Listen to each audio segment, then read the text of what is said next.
Live with studios in Midland and Odessa, you're watching CBS7 First Alert News at 9 on the CW West Texas. Thanks for joining us for CBS7 News on the CW, and thanks for joining us live on the CBS7 YouTube. I'm Lauren Munt, and over the last 48 hours, 500,000 acres of land in the Panhandle have been on fire. It is now the second largest wildfire in state history, and the area is needing outside help to fight the fire, including the Midland Fire Department. The fire has been able to spread because of the weather conditions we've experienced, not just this week with the high winds and low humidity, but also because of the drought this past year. Because of the strong winds in the Panhandle fanning the flames, the fire is even causing weather changes right here in the Permian Basin. Earlier this afternoon, the air quality in the Midland-Odessa area was leveled at being unhealthy for people who have sensitive respiratory system, which can cause being outside too long to be dangerous for their health. You know, it's hard for us sometimes to put our lives on hold when we have pollution in the air, but maybe putting off some of those things that are going to create a longer exposure time outside until tomorrow or a day when the air quality is better would be a good idea. If you end up needing to go outside, the smoke can hurt your eyes, irritate your lungs, and for those with respiratory illnesses, make conditions worse. We're going to talk your weather forecast now with meteorologist Tom Tieferteller. Tom, are we going to see the smoke lighten up any? I think it has lightened up a little bit as these northerly winds have moved in with that front. Brought smoke early this morning, but now we're starting to get a little bit of rain that may wash out the atmosphere a little bit, so some good news there. Here's what we're looking at on the live radar right now. Large area of light to occasionally moderate rain extending from Pecos, Fort Stockton over towards Ira near the Big Lake area. Reporting rain within the last hour, and this is moving off to the north and northeast, and it will move in across portions of the Permian Basin, even the Midland-Odessa area here over the next couple of hours or so. You can see some of the heavier pockets from Cayenosa near Imperial, near McCamey right now, and again extending over towards Ira and near Fort Stockton too. Again, West Texas Futurecast showing everything moving off to the north and northeast rather quickly. In the morning, as we get some freezing temperatures across parts of West Texas, we may see a couple of snowflakes mix in, but don't think we're going to get a lot of accumulation out of this. We're not, so we're not expecting any travel problems with this, but you might want to check in CBS7 Sunrise to get the latest on what's going on with the weather first thing in the morning. It's a cold one out there as we're seeing temperatures mid to lower 40s, but look at all these 30s from Saragossa south into the Alpine area. Right now, 33 degrees. A chilly one on the way for your Thursday, but then some better weather for the weekend that we'll talk about here in a couple of minutes. Thank you, Tom. In your election news, we've heard from 2 of the 5 candidates for the Midland City Council at-large position. Today, we're meeting John Burkholder, who announced yesterday he's running for the vacant seat. If you've recently been to the Midland City Council Planning and Zoning or MDC meetings, you may see a man with a blue dress shirt and a trucker hat speaking out.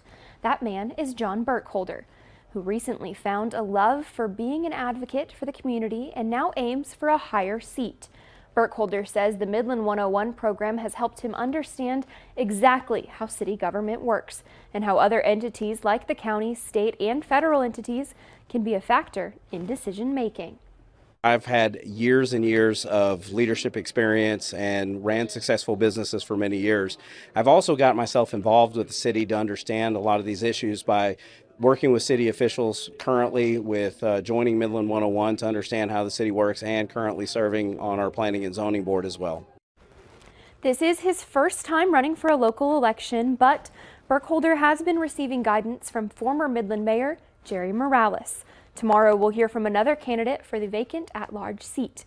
If you want to see the other candidates and what they had to say, you can visit our website, CBS7.com. And tomorrow night is the inaugural Chef Showdown, hosted by the Nonprofit Management Center. This fundraising event features a live cook-off between well-known local chefs, plus live music and an auction. All of this benefiting nonprofits throughout the Permian Basin. Last week, I got a sneak peek at some of the dishes. Beef, chicken, seafood, pork, and a plant-based dish. These are the proteins being cooked by 11 local chefs at the Nonprofit Management Center's Chef Showdown. All of these chefs have spent the month of February planning their perfect dish, all with one goal in mind: the golden skillet. Don't underestimate the flavor because I'm bringing it. You guys better be ready because I'm coming. Wish everybody good luck. Let's have some fun. But I'm ready to kick some butt, you know. Expect me to bring the best I got, represent our brand, and we'll see you there. 2 seafood dishes with a West Texas twist.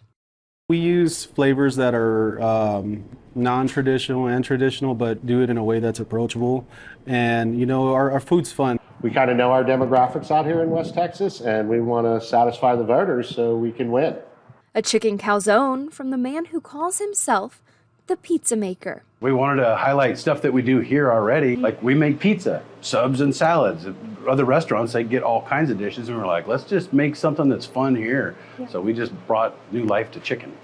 And a more southern approach to chicken from a woman nicknamed the Meatloaf Lady. I kind of wanted to go with my personality and kind of what I really enjoy cooking, which is good old home-style Southern food. Food is an experience, and if you feel like something, you know, taste something that reminds you of your grandmother made, you know, I really like that. And thirdly, a chicken dish with a more seasonal approach. And it is spring, so we're going to try to stay on the light side. We're growing our own microgreens that are going to go on top. And for the red meat lovers, 3 mouth-watering beef dishes. Yeah, the inspiration is definitely roosters. It's specially made. You can't mimic this. We're the one, the only, and we plan on being the best. Retengo. I made this dish back in 2017 on the Iron Chef on Dallas, and I actually won, so we'll see. 2 chefs trying to bring home the bacon with their pork dishes.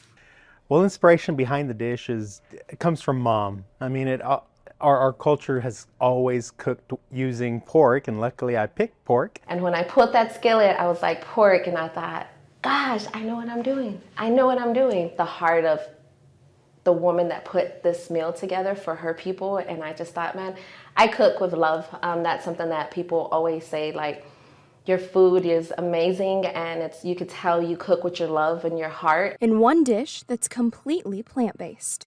There's some people you're just not going to change their mind. They don't really care. But I mean, I have found that there is an audience out here that are open-minded to healthier versions. Now I had the chance to try food from all of these chefs, and I've got to say, this is going to be a close competition. But it's not all about the food. It's about helping a good cause. The word chef actually comes from chief, and I think that's really what you have to be sometimes. Be a chief in your community, be a leader in your community, and that's what it means to be a chef. We really try to help out whenever we can, and that's something that I know a lot of the other chefs do also. Most of us started off really low, and someone helped us out. So we definitely want to help out whenever we can. It's about cooking from the heart. I cook with love. That's something that people always say, like, your food is amazing, and you could tell you cook with your love and your heart. It's about bringing the community together. So I'm so excited because most of these chefs are also my really good friends. And I think it's really cool that we can all come together and do something important for the community. So we've always tried very hard to give back to the community that gives us so much. We're going to bring some fun, and I hope they bring some fun too. That's what this whole thing is about, getting the community together and showing everybody off. All of the money raised will go to supporting nonprofits in the Permian Basin. Come out is for a good cause, and you know, there's a lot of great chefs that I'm sure they're going to bring their A game, and you know, we are too. 11 local chefs. 1 golden skillet. Who will win? Bring your absolute best because I will. Find out tomorrow at the inaugural Chef Showdown. Plus, hear from more of the chefs involved live at the Ector County Coliseum. For CBS7 First Alert News, I'm Lauren Munt. Now we turn to continuing coverage on Midland Memorial Hospital. Over the next 2 years, the hospital campus will see demolition and construction in a $156 million project. That process is underway this week, and CBS7's Hannah Brock has an update. Hannah. The project requires a section of N Street between Illinois and Ohio Street to permanently close. 2 buildings will be demolished in the next week to clear land for a new office building. After that building gets torn down and the new building gets erected, there will now be a sidewalk that you'll be able to travel on from the new professional office building into the hospital. The adjacent parking lot will also permanently close for enclosed green space. And there will be a new garden. This is going to be a reprieve for both our staff, but also our any visitors and patients that are needing to get away from a hospital setting. Midlanders will see a crane from Illinois Street later this spring as the hospital fills in its enclosed patios with building space. Patients and families should continue to use the main entrance. Just as we start this project and this construction project as a whole, that we ask for some patience and cooperation accessing the facility. If parking is a concern, people are encouraged to use the free valet at the main doors. This project is necessary so that we can tear down our older facilities and better accommodate our community with their needs. So as these older facilities come down, in the future we will have the ability to build a newer facilities that can meet any of the community's needs at that time. It's all leading up to a larger demolition of the 1950s era portion of the hospital sometime in 2026. It will be torn down after people move into the new building sometime in 2025. The hospital is still seeking $45 million from donors and encourages anyone interested to reach out. Today, the Laura W. Bush Institute hosted a luncheon series to speak about how heart disease can impact a woman's life. The event featured a cardiologist guest speaker who talked about the things that West Texans may not know about heart disease that could affect them. People were able to learn the symptoms and how to treat cardiovascular disease. According to the Laura W. Bush Institute, there are more women who die of heart disease than other cancers combined. Women are they're getting diagnosed with heart disease at younger ages. And so, just because you're in your 40s or even sometimes in your 30s, it doesn't mean that you might not have heart issues that you need to explore further. According to the CDC, over 60 million women in the United States are living with some form of heart disease. And still ahead, new emerging technology has found its way to the energy sector. Learn more about how one company is using social media to help the energy industry professionals. That's coming up after the break.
Midland native, co-founder, and CEO of Digital Wildcatters media company, Colin McClelland, is back in West Texas. Digital Wildcatters serves as a community for the next generation of energy professionals. The company started back in 2018 with a podcast called Oil and Gas Startups. The podcast invited engineers that were creating new digital technology devices and systems to get the exposure in the industry. From there, engineers and EMPs and investors would sometimes end up investing in those startup companies that were featured on the podcast. McClelland has always cared about the future of energy, especially right here in Midland. Think about what the future of energy looks like, and I think Midland plays a really big part in that. Midland is such a unique place. It has such a high density of technical talent, has a lot of resources and capital. Keep investing in themselves and in the city to make sure that it has a bright future. Energy Tech Night is happening at the Yucca Theater tomorrow night from 5 to 8. And it's not just a meeting of the minds. 4 local startups also get to present their businesses to attendees, and the best presenter wins an award. Still a few raindrops on the live iCam in Fort Stockton this evening. We'll take a look at that and show you how more rain's on the way overnight across a large part of West Texas. All that's next.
Now, from the CBS7 First Alert Weather Center, here's Chief Meteorologist Tom Tiefertiller.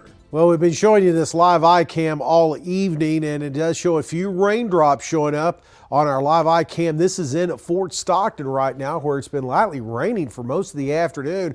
Temperatures there are settling in at 38 degrees. It's 33 in Alpine, 35 in Fort Davis and Marfa. So we could see maybe a snowflake or two mixed in, maybe some sleet pellets. Had a report of sleet pellets over towards San Angelo a little bit earlier this evening. It's 37 with some light rain in the Big Lake area. So definitely some chilly conditions out there. Here's how much rain has fallen so far. Half an inch coming up around the Alpine area, 42 100ths in Marfa, about 16 100ths in the Fort Stockton area, down towards Presidio, over 1/10 of an inch, and nearing half an inch down in the Dryden area. So picking up some decent rain out of this activity that's moving off to the north and northeast. The bulk of it still has yet to move in from far west Texas, and that's going to happen overnight tonight into the morning hours as this upper level low continues to spin and move off to the north and northeast. As that happens, it's going to bring the rain with it overnight tonight. You can see the rain extending from far west Texas A little bit of a gap here due to radar coverage, but it extends from the mountain areas, Trans-Pecos, and then over towards the Concho Valley into north central Texas this evening, I should say. That front has cleared all areas, so it's been a chillier day, but not before temperatures warmed up into the 70s and 80s in many locations. It's been hanging around the 40s where it topped out at across the Texas Panhandle, giving firefighters a bit of a break, allowing firefighters to get a handle on wildfires across portions of the Texas Panhandle. West Texas Futurecast shows a little bit of green moving across into the early morning hours, and there could be even a snowflake or two mixed in northern Permian Basin into southeast of Mexico, but we're not expecting anything in the way of accumulation out of this, and also into the mountain areas and some of those higher peaks could see a little bit of snowfall, but overall, though, things will be clearing out by tomorrow afternoon, and then we'll break into the sunshine. So for the rest of tonight, again, expecting the rain showers, light rain to be on an increase. May throw a snowflake in there, but don't get too excited. Nothing really accumulating. And then for tomorrow, things start to clear out by noontime. We'll see plenty of sun by the afternoon. So that'll help us out on temperatures a little bit and get us back up into the upper 50s to low 60s for your Thursday afternoon. Your CBS 7 First Alert exclusive 10-day forecast.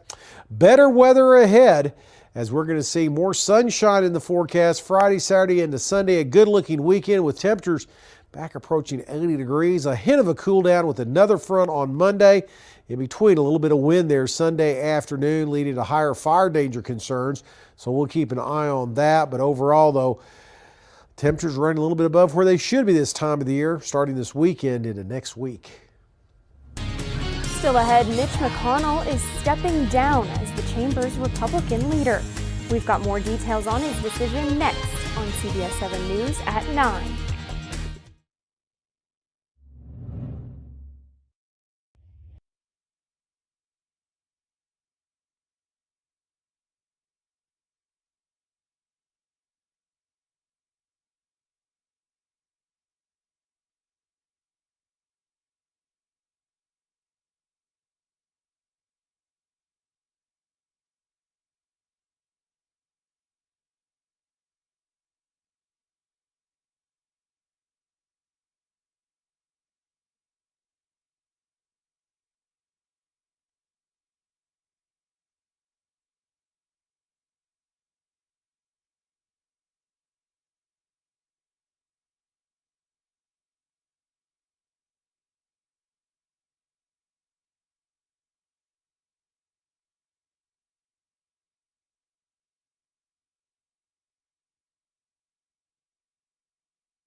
Senate Minority Leader Mitch McConnell will step down as the chamber's Republican leader in November, although he will continue to serve in the Senate.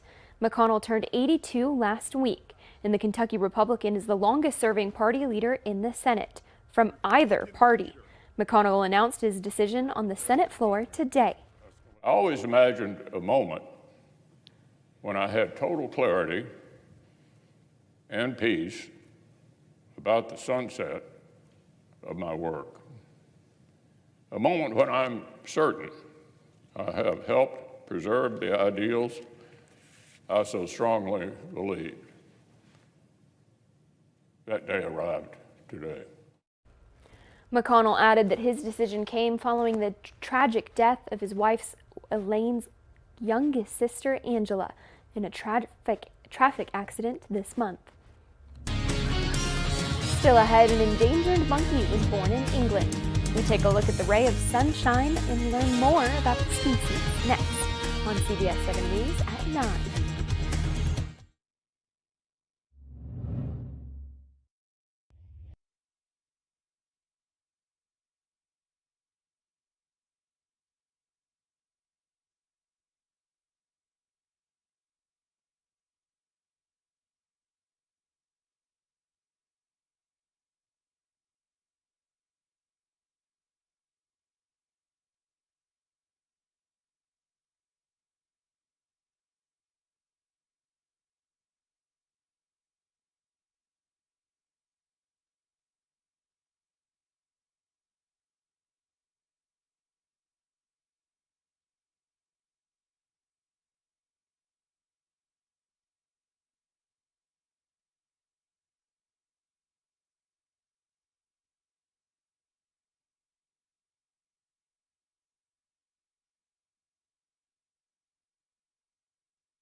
All right, Tom, before we go, a zoo in England is sharing its bright new addition.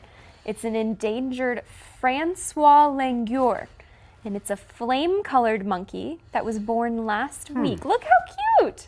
He's got like fiery hair. That's really cute. And it has been seen cuddling with its mom. Unlike the monochromatic coats of adults, the infants have orange hair, and it gradually fades over time, so he won't have the cute little orange hair forever. But this baby is a sign of hope for conservationists. Only 2,000 Francois Langurs are believed to be left in the wild, and their numbers have plummeted in recent years because of illegal hunting. And they're also unique too. They got those, the adults have those mutton chop Yeah, white they in comparison to do. that black. So I guess the baby will get that eventually, but that is a unique He's very color. cute. Yes, hanging on there for dear life. Well, anyway, though, I bet that monkey's in some warmer weather. Oh, yeah, Because absolutely. it's a little chilly back here towards West Texas. We're going to see temperatures into the upper 50s, some rain showers, if you can believe that, overnight get the umbrella tonight. out. And don't be surprised if you see a snowflake or two, but we're not expecting any problems with that. No snow angels or anything like that. All right. Well, thanks for watching CBS 7 News at 9 on the CW. We've got more news coming up tonight at 10.